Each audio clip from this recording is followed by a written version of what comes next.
everyone, and welcome to a new episode of the Geopolitical People podcast. Today we will be discussing if there is a right-wing wave in Europe. There's been some recent electoral results that would point at that way, but we may have different opinions of what is right-wing, what is populism, or if there is actually a right-wing in Europe. For this today, I will have my colleague Ronan Wordsworth, as always, beside me. How are you doing, Ronan? Very good, Manfred. How are you? You feeling good? I'm feeling fine. This new studio that we got is something. It's perfect. Yes, it's definitely going to improve the quality. Phenomenal. It is phenomenal. And we'll also have joining us our executive producer, Alex Perry. She will also be making questions. Maybe she won't be talking that much in this episode, but definitely her inputs are always interesting to hear.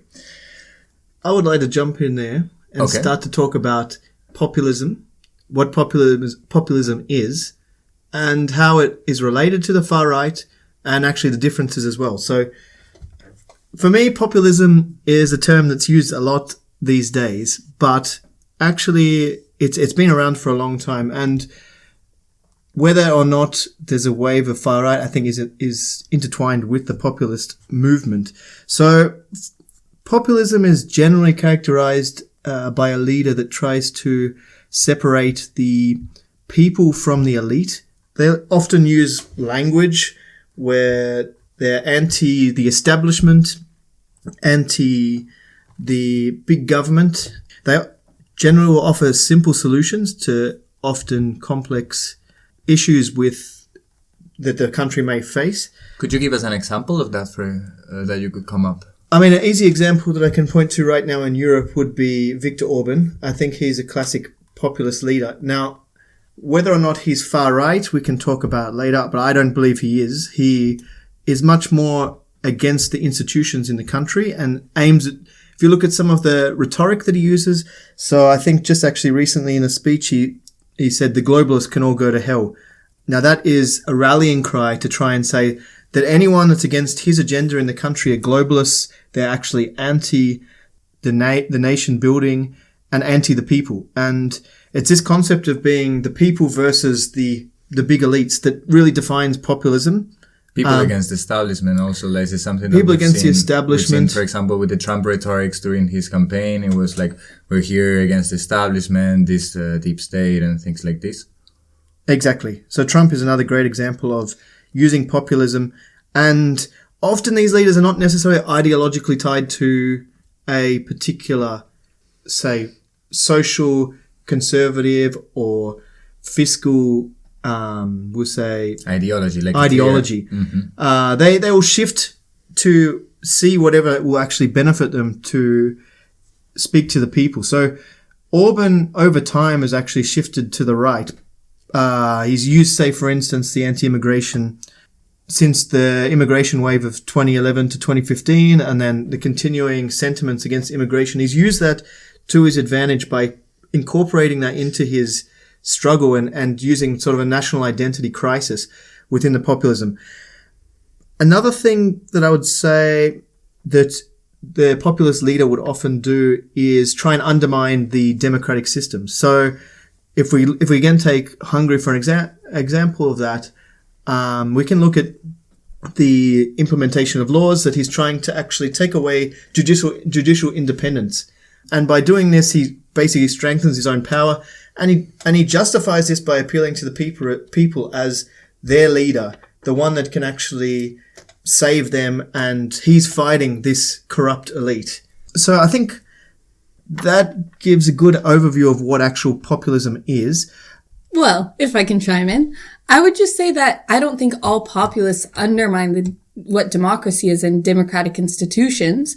It just depends on which one, because I think they want kind of the people to be directly engaging with them. So they want to undermine the other institutions, but that doesn't mean they're necessarily undermining democracy.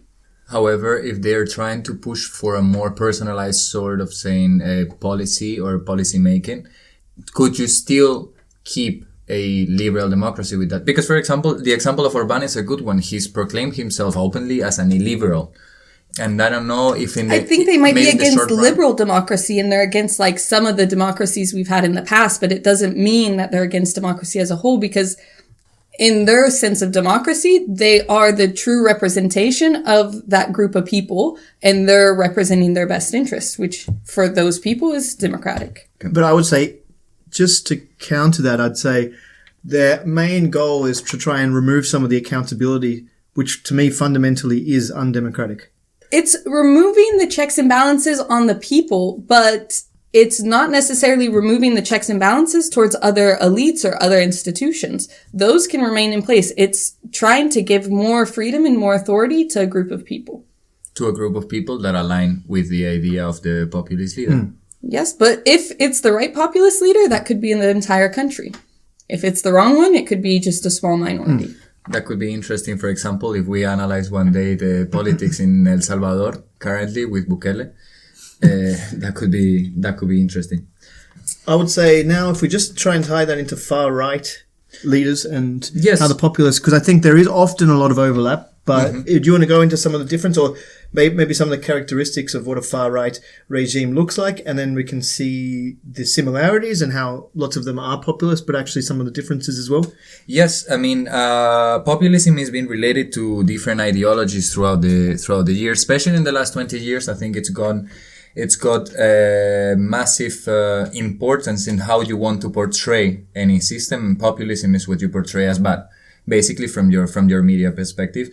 It might be leftist, it might be right wing, but in particular, what we are seeing in Europe and in other Western countries is a resurgence of this right wing populism, borderline far right, or namely far right. It has several topics where, like, every party in each country has a particular way of seeing it. Why? Because one of the most important components of this right-wing populism is the nationalistic view of their reality. And because of this nationalistic view of their own reality, they have different ways of seeing what they will be supporting. For example, in Poland, this nationalism will be represented by, in Poland and in Italy, for example, right now, this nationalism will be represented by a more religious approach to the policy making, will be represented in the case of Poland with the homogeneity of their society, whereas in the case of France, for example, would be on the French sentiment and the language and matters of the liking. Given that each nationalism has its historical competences and its historical content, it shifts from country to country. And that is something that is interesting because it doesn't allow, at least so far, these parties, this movement in different countries of Europe, to align with each other into like a pan-European movement in a way. There's other aspects as a EU skeptical approach to politics. Even before Brexit, there was more of a EU exiting approach. However, it is true that given the situation that the UK is facing in the post-Brexit era, these parties have moderated their approach to the EU and they are more seemingly willing to change the EU from inside rather than leaving it. Even now with the threat of Russia, where no country would be standing by itself safely.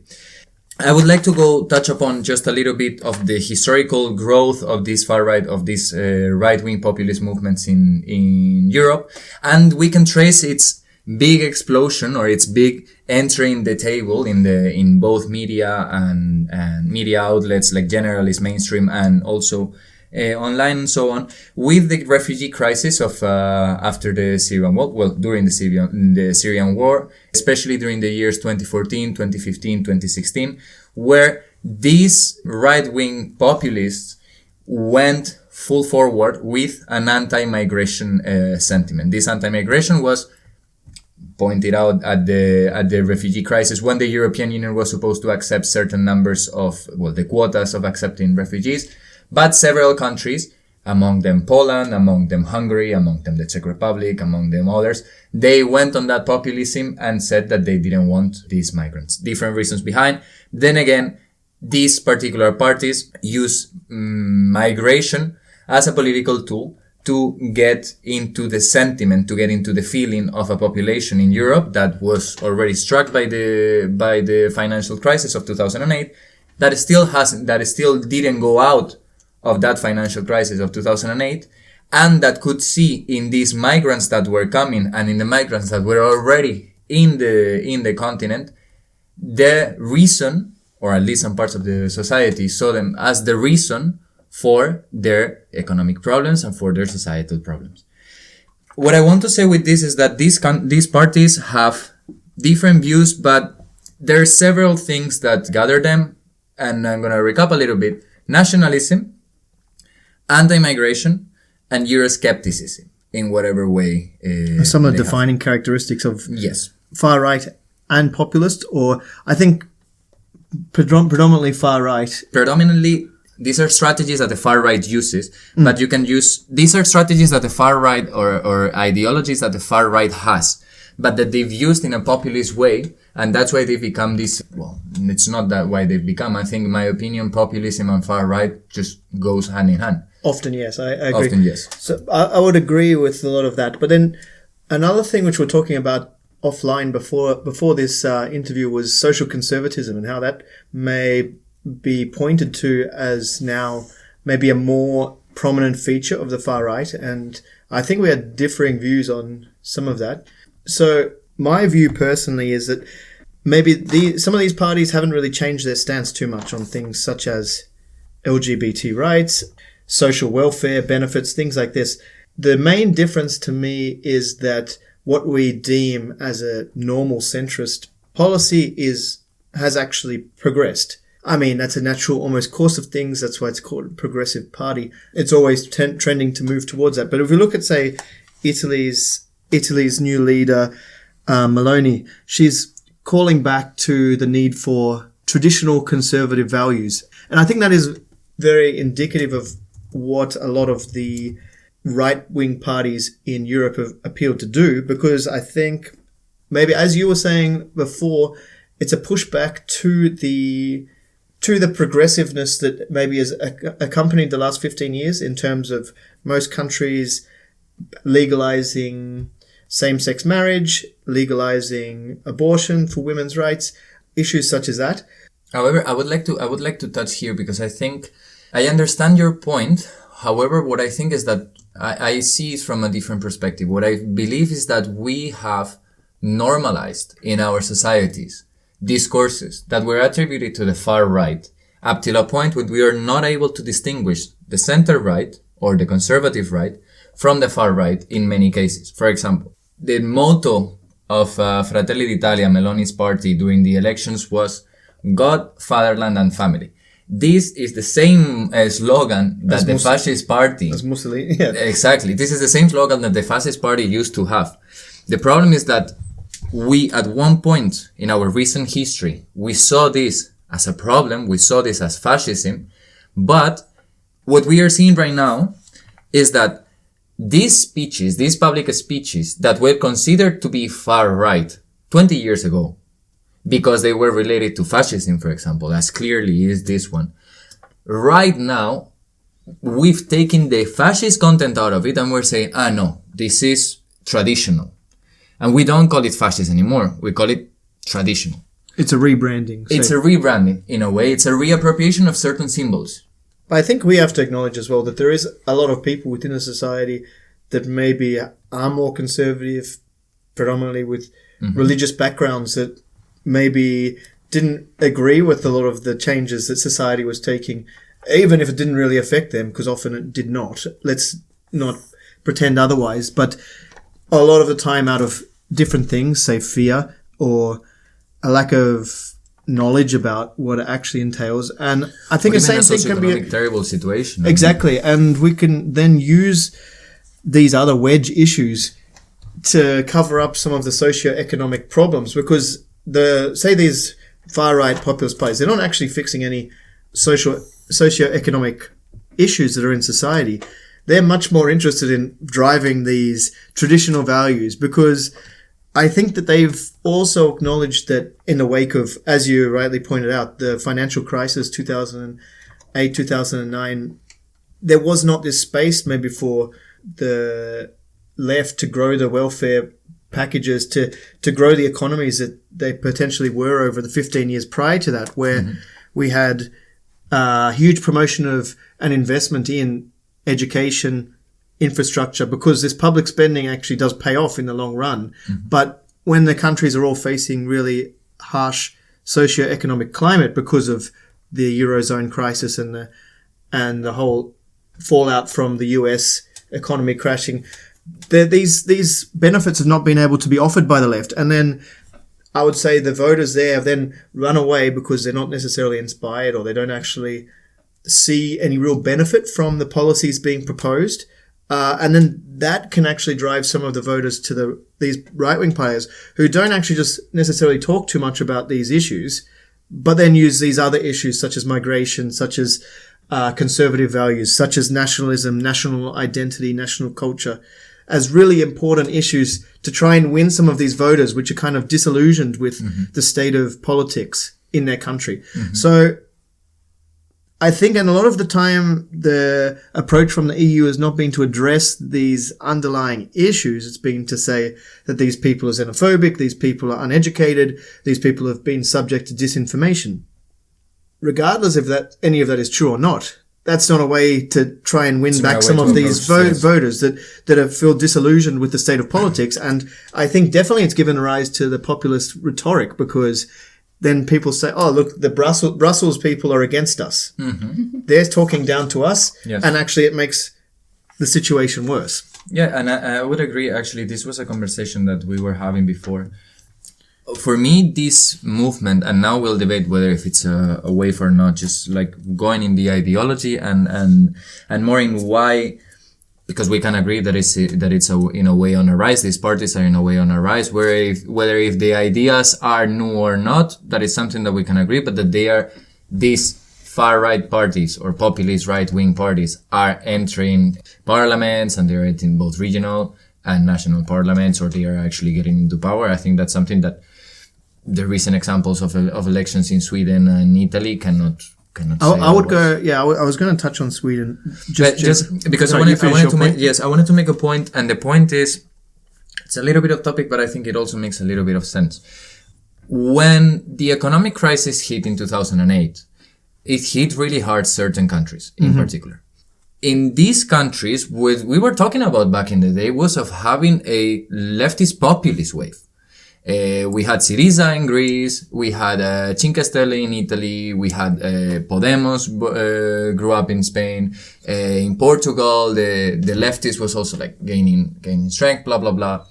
There were these parties in these countries where some of them got into power. For example, Syriza did in Greece, but they didn't, and I agree with you that they didn't reach a position, or they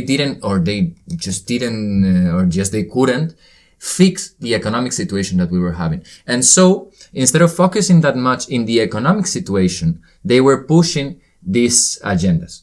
And these agendas are, like, when you set the agenda, there's social aspects and there's economic aspects. These social aspects that were pushed during the beginning of the 10s and now, progressiveness, LGTB protection laws, or protection, or same-sex marriage, feminism, policy of open borders, things like this, they have been taken since the left could not fix these economic issues.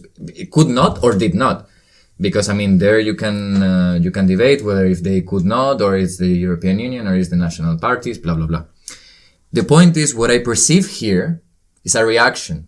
It's literally a reaction of those values being pushed forward in a moment, representing the part of a big part of the society that now, because of these parties have been here for enough time, not too much, but enough time, everything is related to, everything comes all together. So now, what these parties are seeing, there is no economic alternative. What there is a reaction to these progressive values that were being pushed through in Europe in particular, in the beginning of the 2010s, and then in the decade of the 10s, basically. We'll throw to you, Alex, for a second here. Thank you. So I have like kind of two things that connects to this. Is first kind of about this reaction, and about kind of this, like you were talking about how the left wasn't fulfilling these needs, which I agree with. I think what can't be explained by this is the almost overreaction. Like, we can see these parties pushing traditional values that almost the society isn't prepared for. For example, I think like banning abortions and being so hard, like Poland's a really great example for this. Although there's probably a portion of the society that's supportive of it, I don't think these parties have popular support across the board to do such harsh measures. So why are they doing that would be like my question for you guys. And then while you're talking about this, where these far right parties gain traction, I think Poland's also a curious case because they didn't have a huge migration. They didn't have any because they refused to accept refugees, and they didn't have an economic crisis. So I would also ask you guys where you think their far right party comes from and why you think these parties are over traditionalizing things almost. I mean, in my opinion, particularly, every party has an independent reason. Every country has an independent reason for being conservative. And in the particular reason of Poland, I believe that it's a country that had a massive brain drain, where a lot of young population was leaving the country. First, you need to, in a way, and I think usually the people that leave tend to be more progressive than the people that stay. Yeah, to not generalize, I completely agree. Generalize. Like, people that go to university and young people, both demographics tend to be much more left-leaning than the older generation and the non-university educated population. So when you have that big drain, then obviously that plays a part. The second... It also a historical matter, in my opinion, in the particular case of Poland. I mean, Poland has been invaded in the last 100 years by the two sides that they have, and they just created their own country, basically. They just came to be properly independent after the Soviet Union having them as a satellite state. And so it's a matter of restating their own nationality. It's a matter of their own refoundation in a way. And I think that it's really appealing for a lot of people that were there before, for a lot of people that they were living in the communist times, for example, and then now they have another... You can call it master. It's clearly a different approach. Brussels is not the Moscow of 1960, but you can, as an internal entity, as an internal party, booster that idea that you have to be your own, and you have to grow, and you have to come back to your roots, because that's what makes you different, and that's what's make you flourish, and that's what's gonna defend you from the people that are around. I think Duda plays this up a little bit because he uses some of this populist rhetoric as well.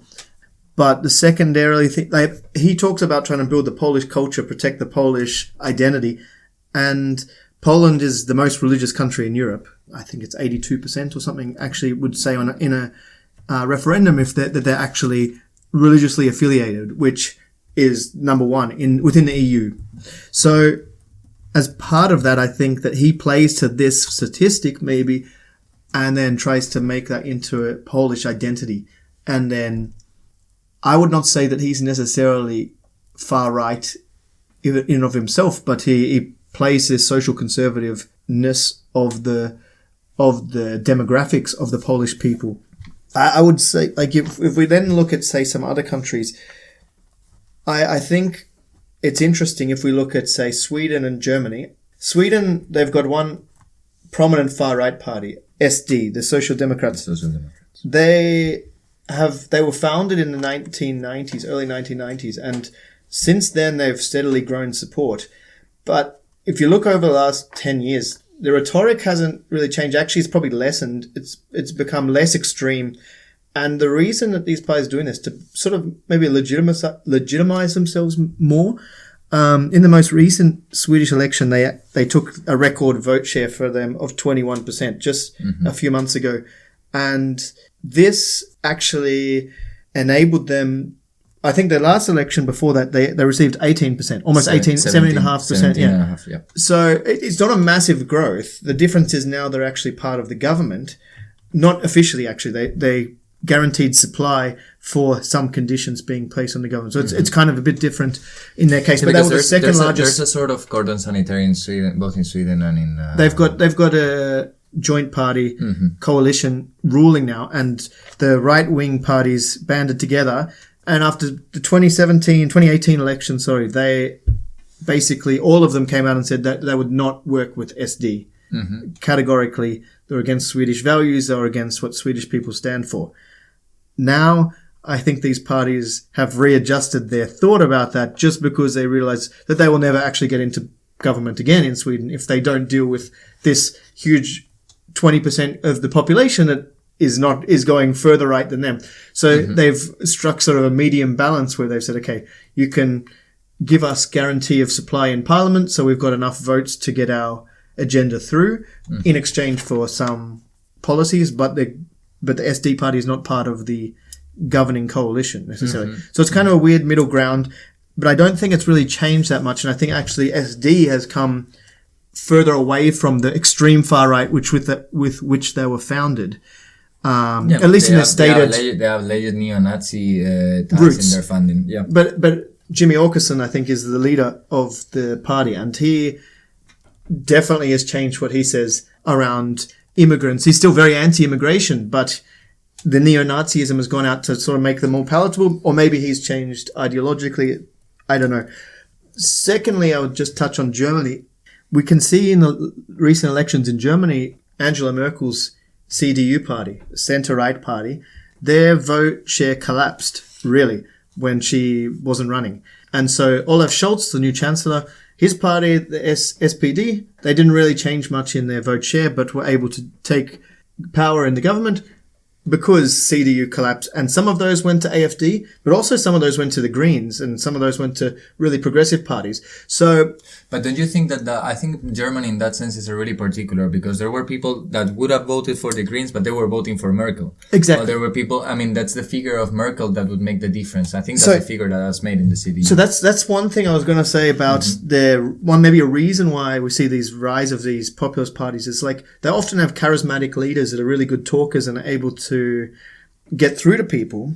Whereas some of these, both the centre-left and centre-right parties, there has not been really many outstanding leaders across Europe from these parties. And so this lack of inspiration in the leader and the lack of political leadership, perhaps, has potentially led people to move towards these other parties. Whether it's ideological or not doesn't really matter, I guess. But the vote share could come back with the right leadership for these parties, and maybe a more radical agenda, maybe trying to do more if you're a centre-left party or a centre-right party. What I would then ask you, though, is like once some of these far-right parties get into government, they start changing the institutions, and also once the narratives start changing, and it makes it a little bit more difficult for them to go away, is like what you can see sometimes. Do you think? Or I think that's predominantly only in Hungary and Poland. But I'd say that's a matter of historical approaches. I think it can happen. And I think the history that we have in Europe, in Western Europe in particular, is that we did never have an communist government, for example, in Western Europe for different reasons. We didn't have it. But we did have far-right governments.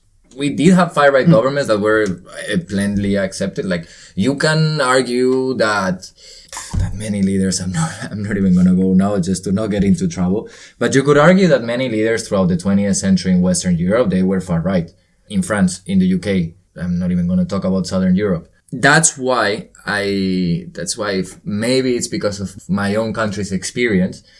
That's why I would agree with that Alex has said, that when the far right gets into power, they are more prone to change the institutions than when the so-called far left, even though I don't think there is really a far left right now in Europe, gets into the institutions. How do you see it? As an outsider, how do you perceive it?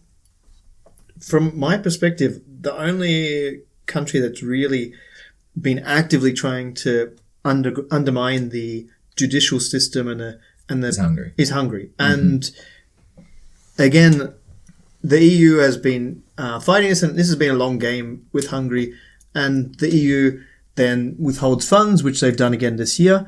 And Hungary now is actually softening a lot of their stance. And I think this is kind of a continual game. I don't actually think that any of the far-right parties necessarily will completely undermine the democratic systems in these countries. That's not the platforms that they're necessarily built on. Originally, a lot of them were built, as you said very much earlier, about Euroscepticism, trying to get out of Europe. We can look at the rise of Le Pen. Le Pen is the perfect example of being anti-Europe and pro-Russian, and suddenly no. Another one, the Dutch Geert Wilders, he's also grew massively in popularity in 2014, riding on, say, UKIP's successes in the UK to try and make the EU out to be the problem for all the country's own internal issues. But again, his popularity has dropped off massively, and his stance has softened a lot since Brexit has happened, because nobody is really talking about leaving the EU anymore. That whole thing has changed. So the populist rhetoric, I think, has really shifted a lot as well to be much less, it's still anti-EU, but much less about leaving the EU, just about trying to show the people in Brussels. Yeah, showing their teeth, showing their... Exactly. That they can fight back, they can fight for the people. Yes, in the end, if you create yourself as an entity that is fighting against Brussels for your people, you can still get the votes. I think that's, for example, I think that Fidesz is the perfect example of that. And because, as we said before, Fidesz is not a far-right party. In the Hungarian context... I don't think it is a necessarily far-right party. It's a populist, it's a purely populist party centered in Orbán, with that would, as we say in Spanish, it would dance to whoever dances better. Yeah. Like, yeah. It's a pragmatic approach that would lead you to problems, because that pragmatic is based on the idea of one person. It's not necessarily based in the idea of the country. That's exactly what I think makes the populist. So yeah, I think this is kind of a characteristic of populism, but could you guys see a leader right now that's like truly far right, that you don't really see them changing their values so much, like, or are most of them pretty flexible? I mean, we've even seen Meloni changing from when she was campaigning to even just a few weeks after she's taken power. Some of those, that rhetoric might have been scaled back. But that's what I think. That's one thing that I believe it's the most important part. When they get into power, when any of these parties get into power, they are in a minority in the end. So they have to deal with the reality of the international war, particularly in a context of close war as we have right now with Russia. Like, there's not much. That's why I have here writing, geopolitics go over ideology.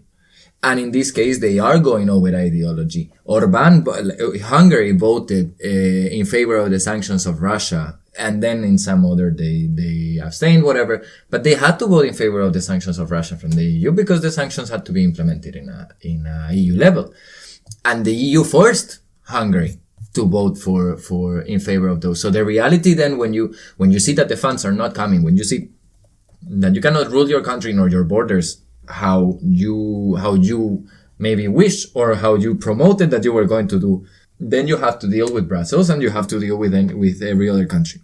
For me, the problem is in the way. For me, the problem is in the long way until getting the power. Because in this long way until getting the power, they foster these racist, xenophobic, those rhetorics. And normalize some of the They rhetorics. normalize them. And there is one point where these rhetorics have been so normalized that they can actually enforce them.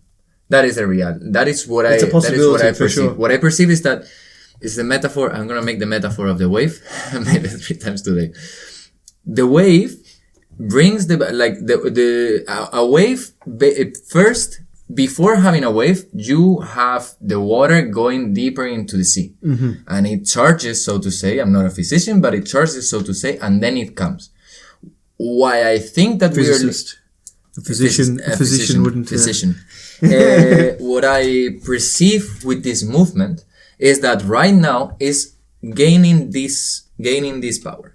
With the rhetorics, with whatever, it's gaining its power even within the population. I don't think the people that vote for Meloni are fascist, necessarily. I think there's fascists voting for Meloni. Of course. I think there's a lot of fascists voting for Meloni. But I don't think that... Just because you vote Meloni doesn't make you a fascist. Exactly. I think we can agree on that. So what I think that we are seeing is this preparation of the political arena normalizing some sort of discourses, normalizing approaches that right now we're seeing it as a problem, but a big part of the population is not.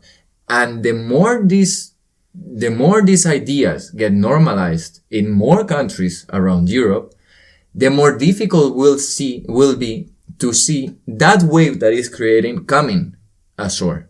Because we will not perceive the wave, because this is how it was developing. And in the European Union that we want to believe, or like Brussels want to sponsor, even though I disagree in many things with Brussels, particularly in the economic policy with Brussels, the reality is that it's a European Union that at least promotes some values of inclusiveness, values of some sort of open borders, even though then we close them, but what they promote in a way, what's good to be seen doing are those values, are LGBT rights, it's feminism, it's a fight against climate change, acknowledging that it's a reality.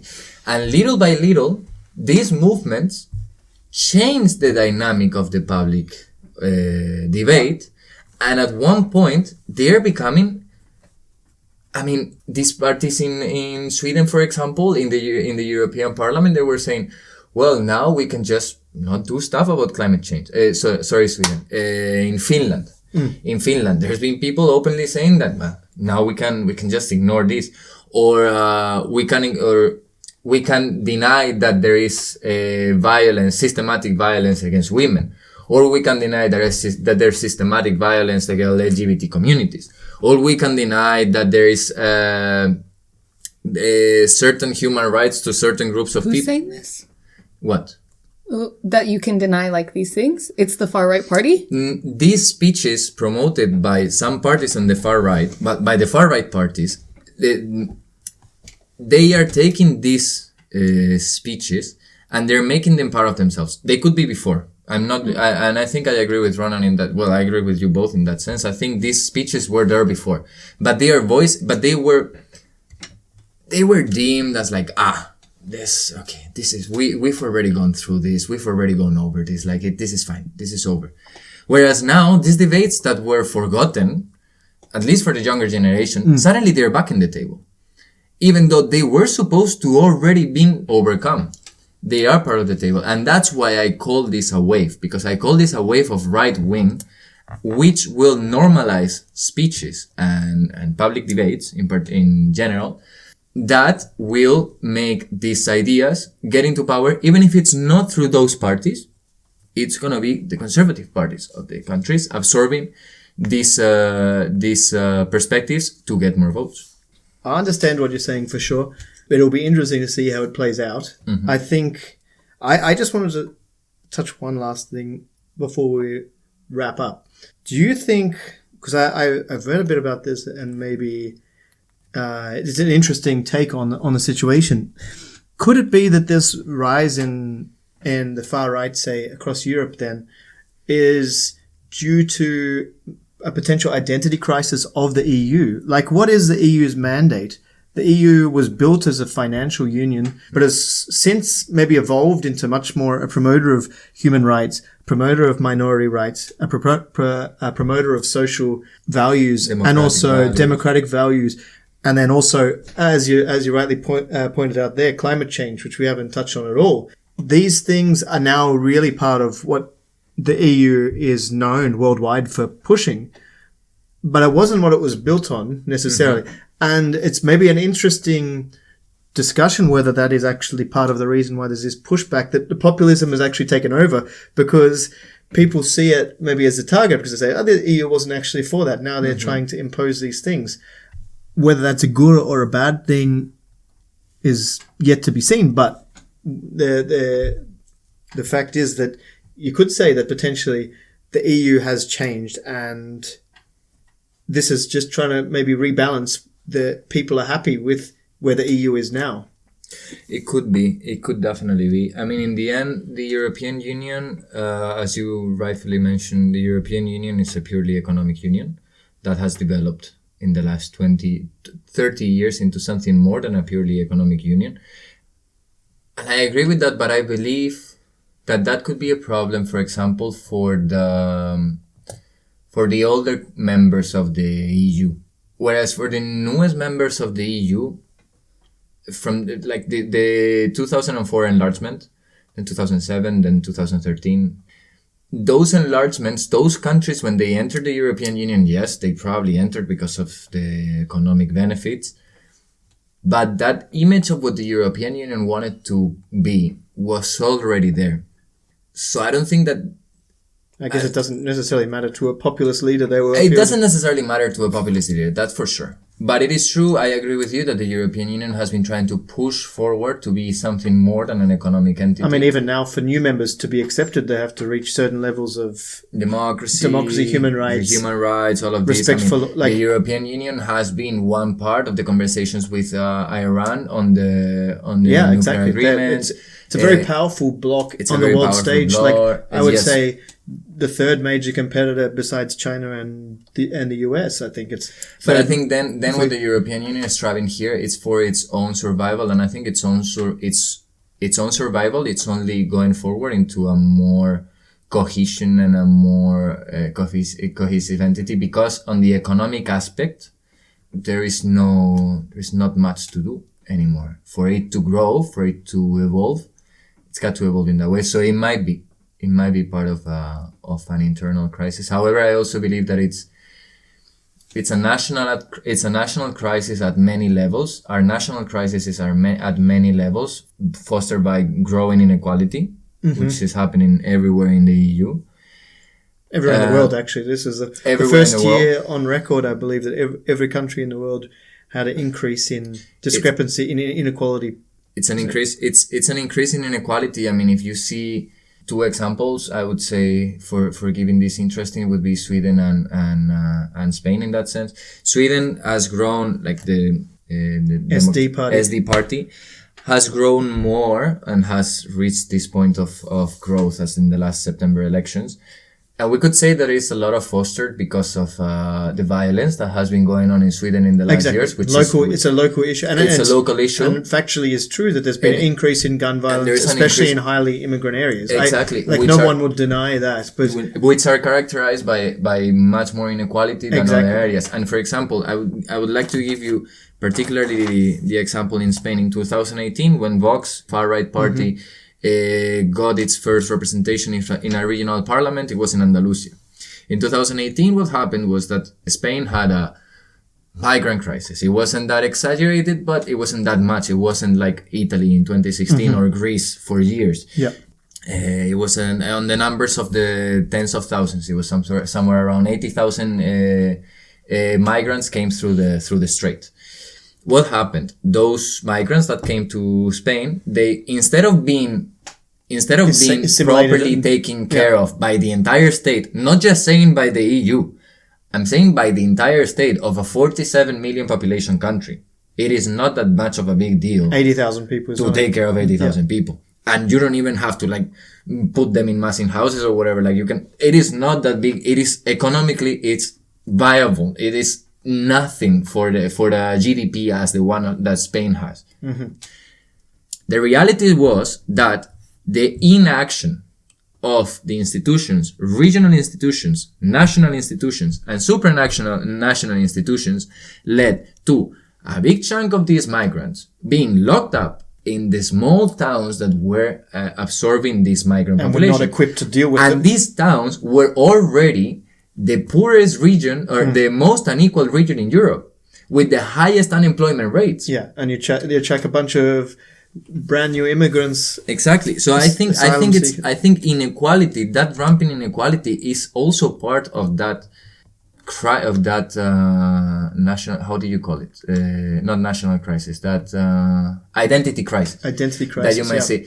We can call it identity crisis as long as we want. But in my opinion, as long as we don't address the real issue, there is inequality that is growing. And this inequality is growing because of some economic policies.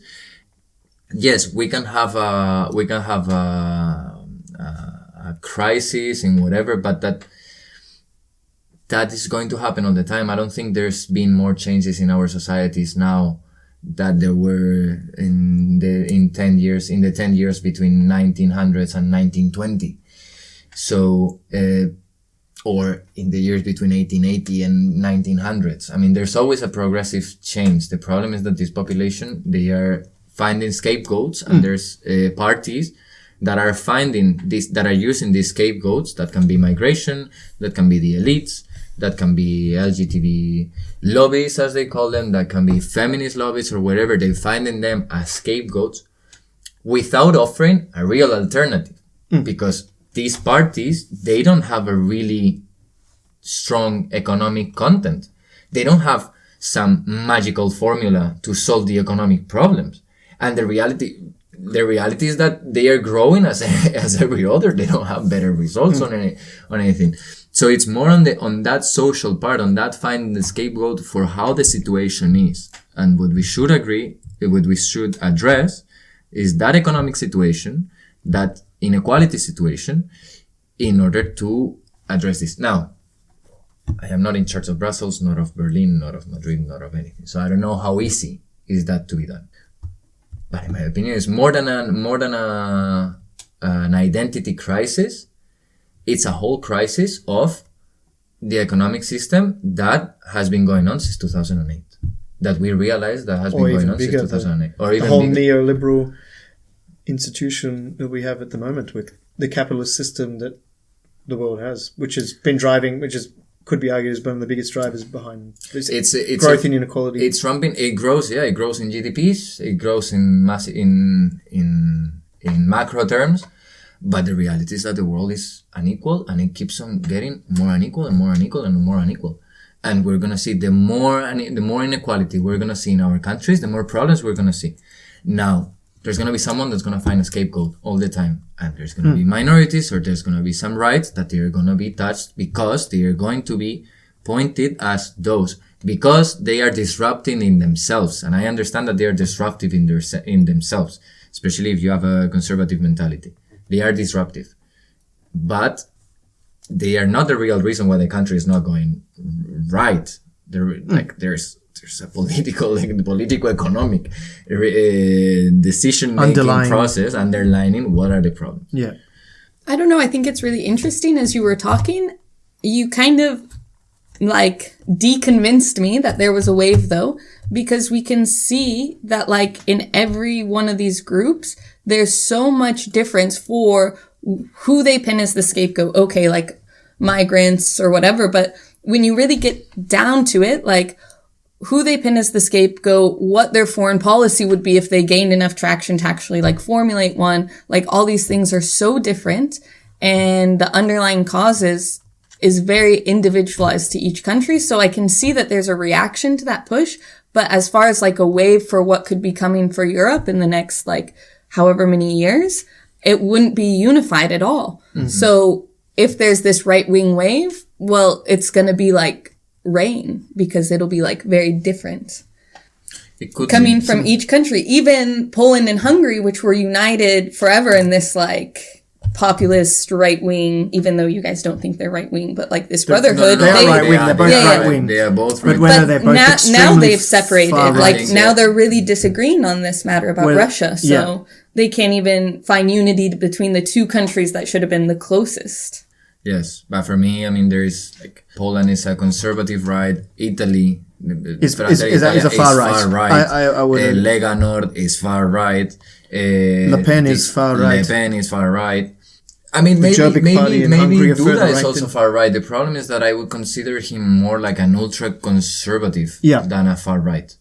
Because there is very much social maybe I would consider him a far right if he was exactly as anti-migration, but with migration in its country. Then maybe I would consider it far right. But I don't know. I would have now they do have migration. Now they do have migration, but they look like them. So it's not. That's left to see. That will be left to see how they develop. So overall, we're inconclusive. If there's a way or not. Maybe could you guys summarize your main points about why you each think one or two reasons why you're really convinced that for you there is a wave, and for you, Ronan, that there's not a wave. Yeah, I mean, for me, I think that if we look at the numbers, there has been obviously a shift with more people voting for the extreme right parties, but I don't think it's necessarily for fundamental reasons that they believe in necessarily the values that these parties are pushing. I think they're more, as we talked about earlier, due to other things such as socioeconomic issues, such as reactions to maybe the EU becoming this overarching boogeyman, and a lack of the centre parties having any real charismatic leaders. And because of this, because it's not ideologically driven, I see it as being maybe a shift. And then if there was some charismatic centrist leader, then it would come back in. I really, I can see why you could call it a wave, but I think it's different. I mean, I more or less agree with you. I think that it is a wave in more like with the metaphor that I posed. Yeah, I think it's building. It's building. I think it's something that it's building. It's a sentiment that it's building that could crash. Maybe, if luckily I'm wrong, it won't crash. And it will be, and they will merge with conservative parties, and there would be a more polarized society, but that would not necessarily have to be as extreme as we know that the far right can get to be historically and everything. Maybe it leads to that. Maybe it leads to an assimilation of these parties by the center conservative parties of Europe, blah, blah, blah. Maybe it can lead to that. Now, what I do see is this wave forming, is this rhetoric forming, this rhetoric coming more normal, this reactionary approach to social progressiveness that is building up, and that might end up crashing and actually making us go back 30 years in human and social rights in Europe, 40 years. And that's why I believe it is a wave, because I believe it's little by little, this wave is building, and we cannot still foresee when the wave is gonna come. Or another metaphor, maybe the dam is getting filled. The dam is getting filled, but we don't know if at one point if it's gonna break. You can call it like that. I'd say it's a wave because, first, we see a number of far-right parties entering in governments, either regional or national, in all around the European Union. And increasing their representativeness, increasing their vote share, increasing, like, even something that is incredible to see nowadays. How many far-right internet bots you have right now? Twitter is crazy right now. Don't worry, Elon Musk is going to fix it. Well, Elon Musk is going to fix it. But you have all these ideas that weren't like 10 years ago in Europe. You say that you are anti-gay marriage, and chances are that you're going to be left like, you're from another time. We're going forward. And even Germany was a country that, for example, legalized gay marriage late. It was in 2018. Spain did it in 2007. The Netherlands did it slightly earlier, if I'm not wrong. Australia did it just recently. 2016 or something. Like, there is all this movement that was progressing into one idea, into one progressive, so particularly socially speaking, Europe. And now we're seeing the comeback, and we're seeing this reactionary approach. And I think this reactionary approach is a wave that is going through all over Europe. Well, so do you expect to see in more countries there's going to be far right parties gaining votes, and do you think the far right parties that already have a lot of votes are going to continue to gain votes? I think that where do you predict the future going? That is something. For example, what I remembered at the conversation that I had with you the other day, we had them through online, this post that I sent you on how can an energy crisis with an energy dependent Ukraine affect the internal politics of the EU countries. I mean, I think that every problem that may affect the EU states is gonna feed the far right at this point. And in conflict, for example, the winter that we're going to approach with high prices of electricity, whatever. If there is not a really structural change in the energy market of the EU or in the economic policy of the EU, I really think these parties will still grow.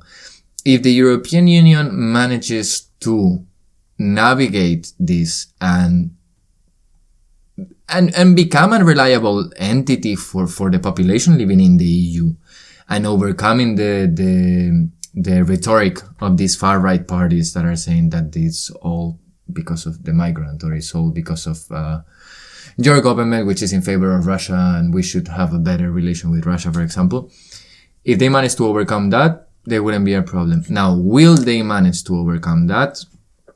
It's a question. And how will particularly the energy crisis and the prices crisis and all of this economic crisis that is coming to us, that we're still not grasping how. And we're still not necessarily out of the COVID crisis. We're still not necessarily out of the financial impacts of the COVID crisis. But we're not necessarily like we're it's left to see. But I really think that they have if we don't properly, I have nothing in saying in this, but if the European Union and center right and center left and even leftist parties, if they don't manage to win the rhetoric of who is guilty, or even not in who is guilty, but on what to do and how to do it, and they don't manage to convince the electorates, not just to convince the electorates, but to show results, to show some results that actually can strengthen their opinions. If they don't manage to do it, yes, we're gonna see the rise. I think that we've talked enough. I think we've covered a lot.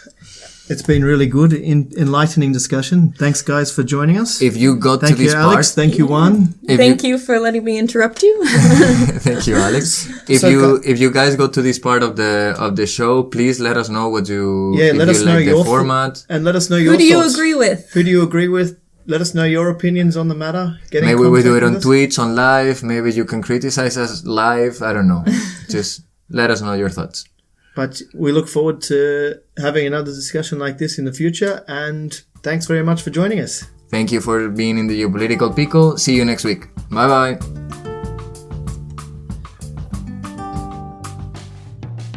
Thanks for tuning in the Geopolitical Pickle. We hope you enjoyed the episode and we look forward to seeing you next time. In the meantime, follow us on Instagram for more behind-the-scenes content.